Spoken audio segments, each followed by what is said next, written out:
I'm Timmy. I'm Justin. And I'm Nathan. And this is Three Old Tech Dudes. In stereo, where available. That one made me happy. Good old MTS stereo, when TV in the 80s, man.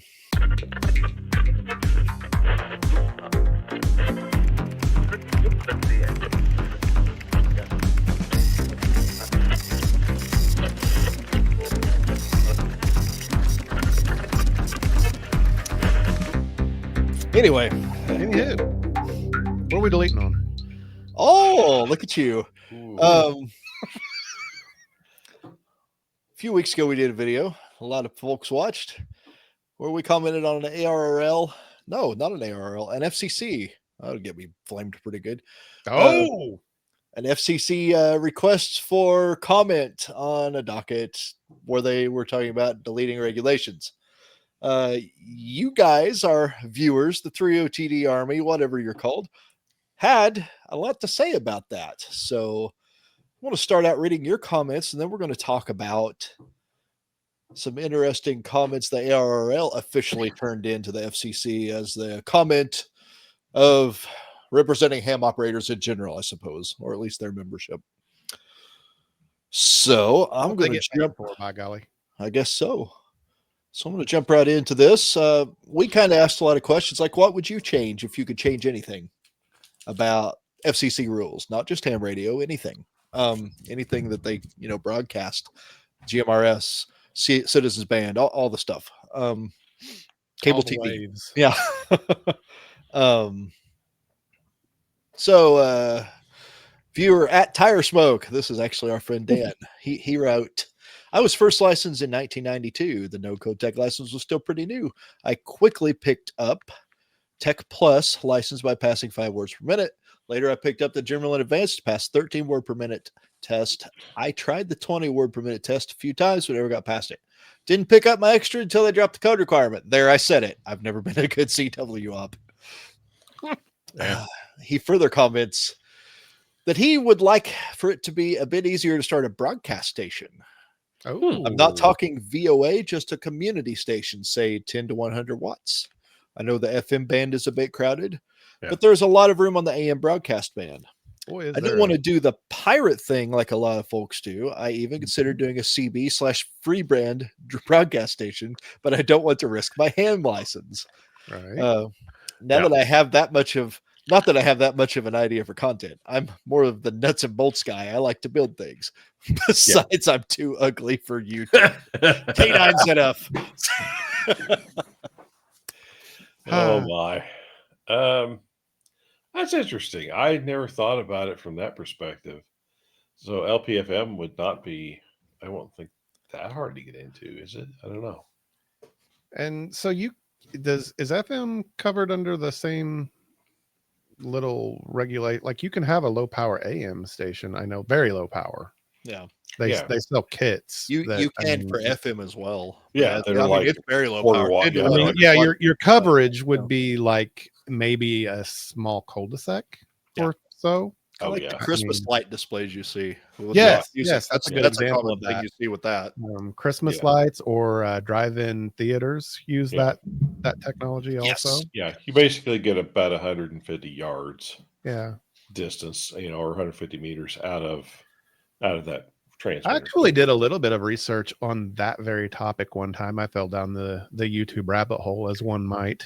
And there are a couple of fellas out there that have put all sorts of effort into building stations around that type of transmitter, really, and can get out to their their immediate neighbors and their little neighborhood. But I mean, they run content, and I don't know, once you start doing that, you get into the salty area of licensing your music and such like that. And I don't know.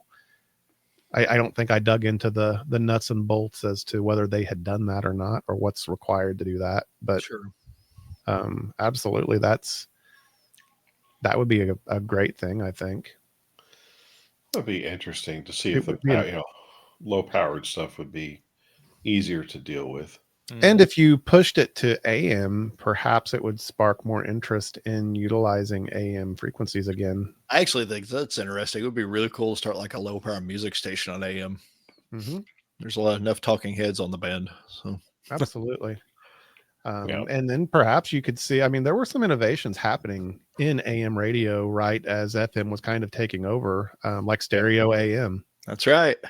CQU AM, AM stereo. It actually sounds really cool. I've always wanted to do an episode on that, but we will one of these days. Yeah. Well, you found it. You have an actual receiver. I actually do have an AM or stereo receiver. Yeah. And there is a AM broadcast station that's we're on the fringe area. We're on the fringe. I've actually that broadcast in that though. I've actually meant to drive over there and find some. I don't know anybody over there is what's funny. Like I need to find some place to plug that in and capture some, commercials in stereo off of it. And I stuff. used to have a cousin that lived there that she moved, unfortunately. So Yeah. we should have thought of this idea about 6 months ago. I guess I could go find a light pole with a power outlet on it. So Well, we could hook up an inverter and just do it in Walmart parking lot. yeah, as long as it's not too noisy. So Take my Jeep. It's got that built in. Oh, yeah. that's true. Oh, So, yeah, 50, that's on my 3OTD list, but I Okay. digress. Yeah. Let's grab another comment here, fellas, off of our original video. Jonathan Farver, some bunch of numbers, writes, they need to make it known that GMRS shouldn't be used for business. In my area, businesses use it way too much. Maybe make it easier for businesses to get on those bands. Whatever that. bands that is. Yeah. Business bands, I guess. It's interesting. It's kind of a talk about deregulating, and we actually just have changes to rules, is what most people are commenting on. Well, I Yeah. mean, you could, but if you deregulated some of what is required to, because it is, I mean, I've never personally set up a business band. Nathan, you probably have for a school, Yeah. which I assume probably shares the same block of frequencies, maybe as business. I don't know. Oh yeah. Yeah. We're at 460 something megahertz. Yeah. So that was involved. So yeah, and I know that there are companies out there that's part of their business model is just Yeah. getting businesses licensed for radio usage. And yeah, if you made it something simpler where someone could just fill out an application and some basic info online on a form. Yeah. Hmm. For the schools here locally, we did the 6 repeater channels, and then like what was it? Oh, I get those 3 repeater channels, but they are time shared systems. So they were, or whatever Motorola calls their time sharing thing. So there is all digital, so you could actually Expensive, that's what they call it. Yeah. but it also had simplex channels, so it came with so when they went to the narrow band, it was all that stuff anyway. And I was kind of involved in all that back. Wow. Yeah. 8, 9, 10 years ago. Yep. Good old Money Hola. Oh boy. Sorry, Money Hola. I shouldn't have said that. That's very mean and unfounded. Here's It's another good one. It's a little bit founded. A little bit. At Raven Bars Repairs 5594 commented on that video. Not ham specific, but I'd like to see MERS, MURS, and FRS, maybe GMRS as well, merged into a single subpart with at least some of the channels allowing 5-watt output and not requiring a license. The goal being to give a legal means of communication to all the people who are using Baofengs on FRS, as 0.5 watts has such short range, especially in anything with open fields, that it simply doesn't facilitate the less than 5 or 10 mile comms range they need. Yeah. That's kind of interesting because that's how FRS, Family Radio Service,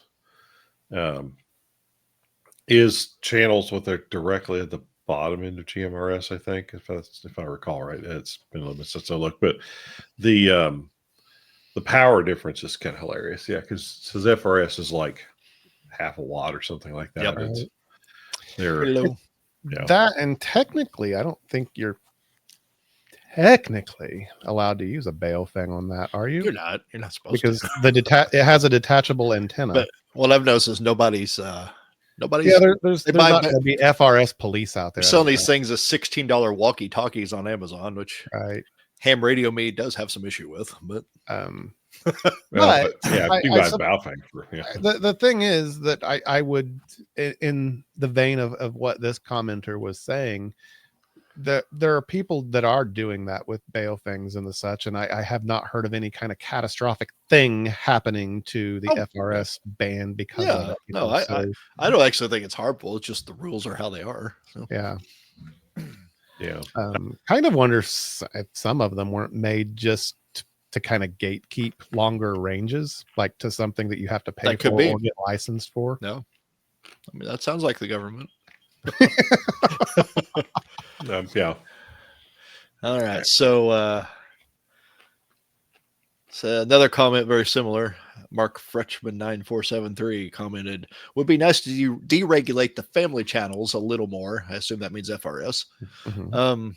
So that better range could be achieved for emergency and non-commercial use. Would also like to see more variety in mesh systems.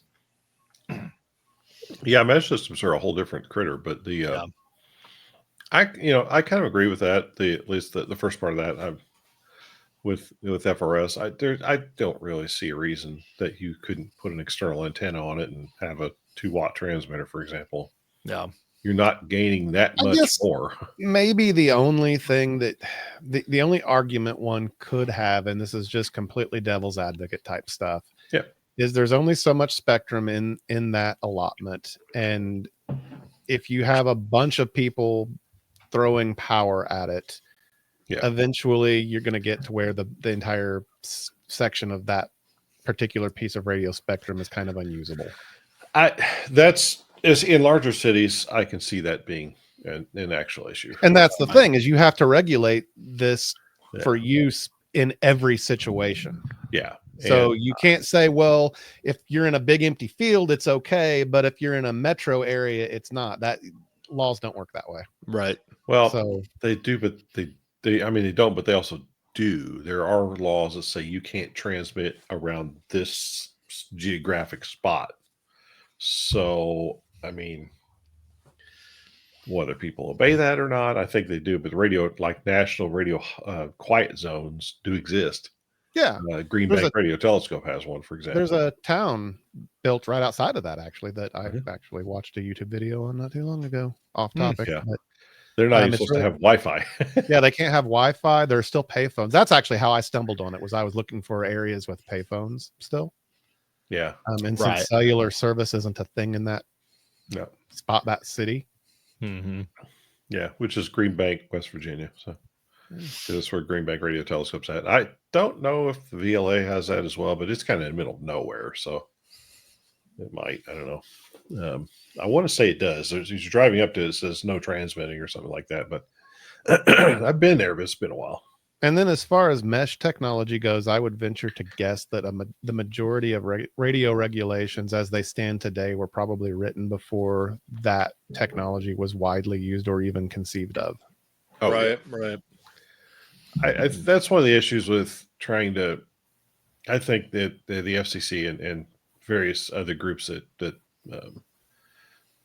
try and get them to do different things and such like ARRL, for example, is trying to make sense of regulations that don't make sense anymore with technology. Right. Yeah. Technology changes and the laws don't is kind of and it's not just radio. That could be said about a whole plethora of topics. Yeah. And whether it be from the standpoint of RF emissions from computers or like radio itself or the bizarre stuff that has to be approved by the FCC that has no connection to radio. Mm-hmm. But yeah. Just two more comments on this, and they're pretty similar.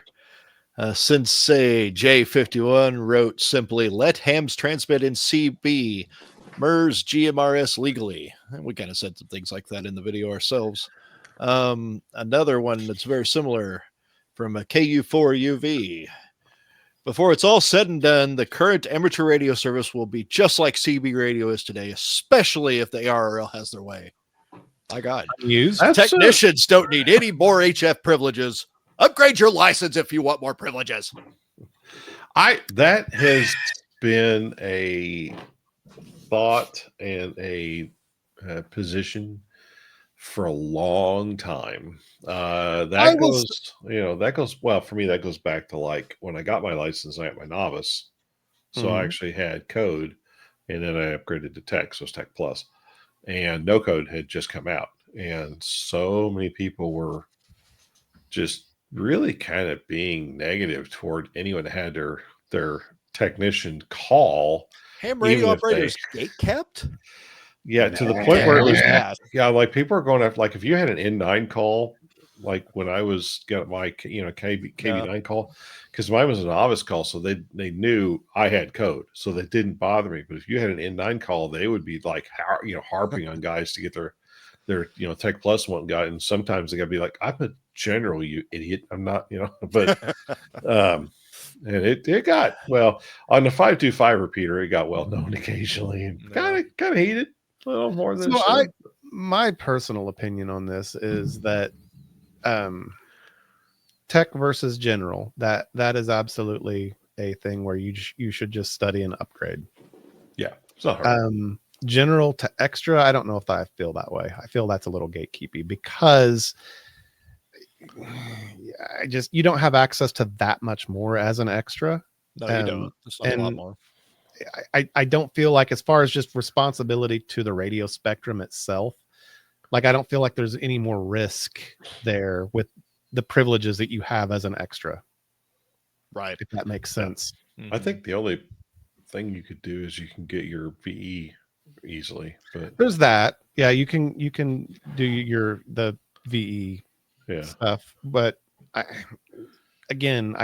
think that, I don't know. There's probably going to be extras that's going to come at me in the comments, and that's okay.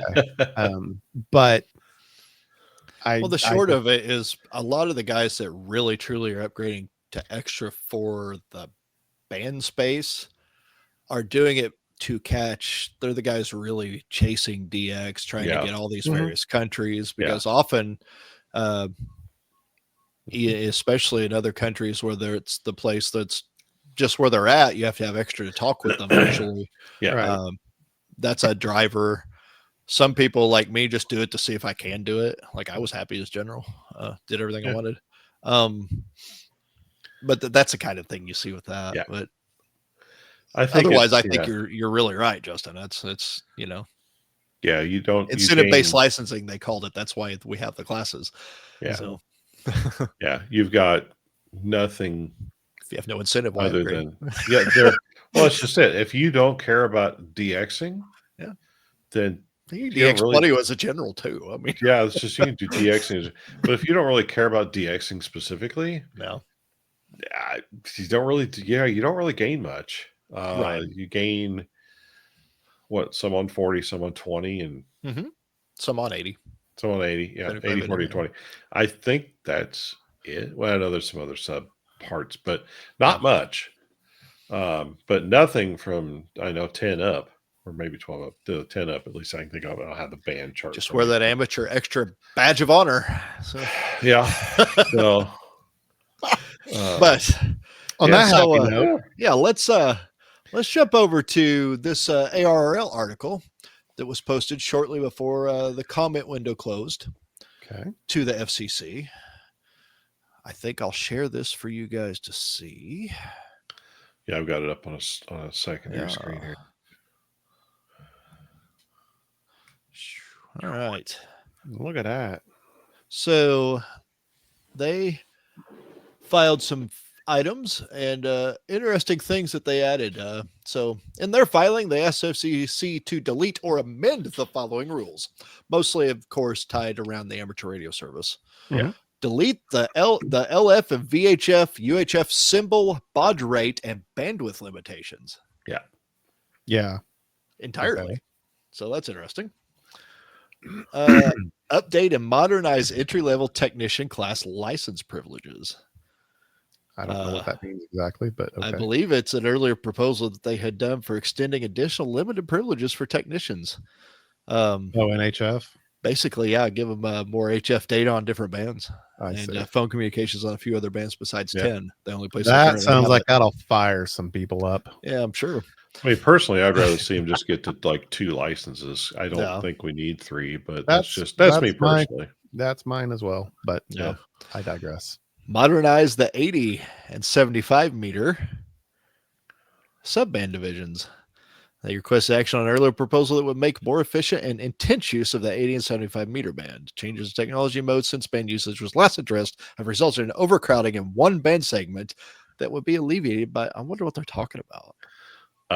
I think it's the data section where like it's just packed with people, but Well, that's maybe. FT8 on every band because everybody tries to do it in 3 kilohertz of space. So yeah, no doubt. Delete and replace obsolete digital code limitations. I agree with that. Yep. Pretty heavily, because there's no reason to artificially limit the bandwidth down when you can, within the same radio spectrum, do better. But it's just held back to a 1980s standard because I really don't have a good reason as to why. It just is. Apparently, the FCC never codified an agreed change with the ITU radio regulations from 2003 regarding treaties and third-party messages, or having to have a treaty requirement. So that's an interesting one. Being the only nation known to continue to require a formal treaty for such purposes has resulted in no new treaties since the treaty changed more than 2 decades ago. Okay, sure. Delete amplifier drive limitation. So you can feed it all the onions. That's right. Request the commission act favorably on a pending proposal to remove limits HF amplifier gains that adds to amateur equipment costs and impede the use of new efficient amplifier technology. I would actually I'm not familiar with that. I would have to look that one up. Remove non-current personal information in the amateur ULS records. I know what this is talking about. Oh yeah, like where you can look up someone's home. But even if they change to a PO box, you can still look up their old license changes in the archive. So they aren't really able to hide their address, even if they're intending to. Technically, they're a PO box. They're allowing PII out there. They are. That's actually something that's occurring. So yeah, that's a problem. Yeah. In the world we live in now, that is a real problem.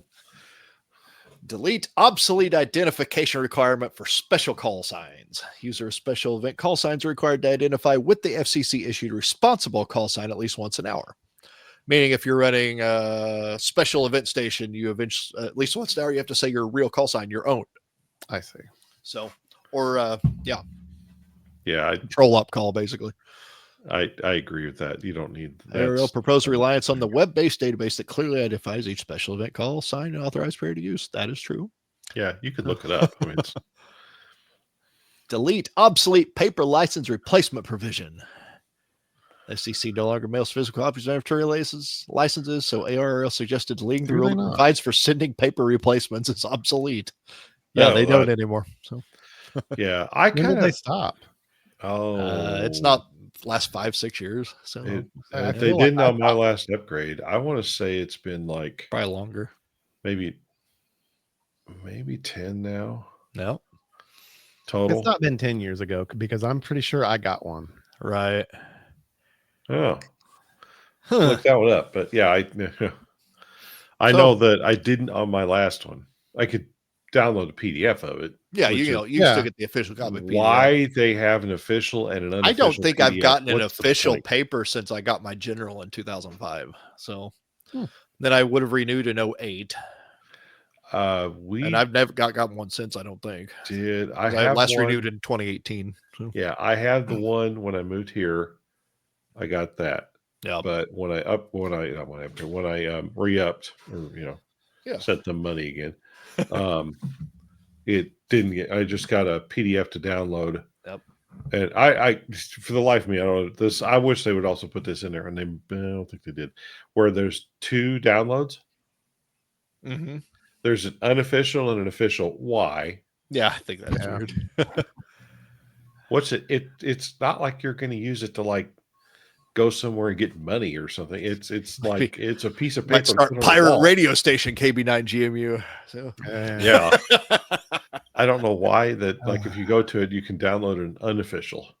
Yeah. There's no Jeez. difference except one says official and it says unofficial. What's the point of that? But I don't know. So there we have it, guys. That's what the asylum has to say, as well as the FCC's official things they've asked for, which majority of which look like follow-ups to things they've already asked for. So, well, that document was riveting. Yeah, Ooh. exciting times. So I kind of wonder what else I need to. We probably should look it up. I just haven't had the time to do it, but look it up to see what other comments were submitted. I bet there was there were a bunch. Yep. Because it wouldn't just be ham radio; it would be everything related to the FCC. So let's just do away with radio licensing altogether. If you can buy it, hook it up, you can transmit on it. By golly, it's the end of times. I don't it's see how CB right wrong. now. Yeah, when's the last time you were on CB? Breaker. Oh my gosh! I bought a CB at the Goodwill. Yeah, 2 years ago, and went and bought the 18 freaking batteries that it took. Oh, right. Threw those in it and listened for a little bit, and it was exactly how I remembered it being. This was in the free pile at the show. Oh yeah, you did get a CB at the Vintage Computer Expo. Yeah, so I actually me, so. I wanted this. It was a realistic digital tuner CB, and I actually wanted that specific model anyway because it was one from my childhood was exactly like it. Yeah, this is a TRC 207. Yeah, this is digital one. So yeah, actually, I think that may be the same one that I have. Yeah. It does look like one of you two have. I've seen it before. Yeah. Oh, yeah. Does it have a green LED display? Yeah. Yeah, it's the same one. Yeah, it's yeah. I'm pretty sure it's the same exact one. I think I paid $5 for mine. It's free. We can go get everybody really up in arms, like take a trip to Dayton and just use handheld CBs to communicate instead of ham stuff. So so I all swear, wound up. like the second or third time I was there, it would have probably been easier because 2 meters was completely packed. That's actually true. Yeah. 2 meters was packed. 440 was packed. Yeah. A lot of guys in one It was spot. funny when we did go that time. I actually don't remember 2 meters, like, because we kind of have a frequency that we use amongst the three of us, and I don't remember. Like, I think we used it and really didn't have any issues. I think I heard somebody near it once or twice, but yeah, because we kind of use we're still within the standard simplex range, but we don't use like 652 like a lot of people. Yeah. It wasn't crazy like you would think. No, it wasn't that bad. It was way better than I thought it'd be. But I think that's also a sign of the time with cell phones. People just texting each other across the event. Yeah. Even at that type of thing, it's kind of sad, really. Yeah. Well, hey, follow us on Facebook. Check us out on X. Especially comment and subscribe and like stuff here on YouTube. Our bread and butter. Bread and butter. Bread and butter. It's our bread and butter. Anyway, hey, you guys have a good one. We'll catch you next time. I'm Timmy. I'm Justin. I'm Nathan. This is 3 Old Tech Dudes.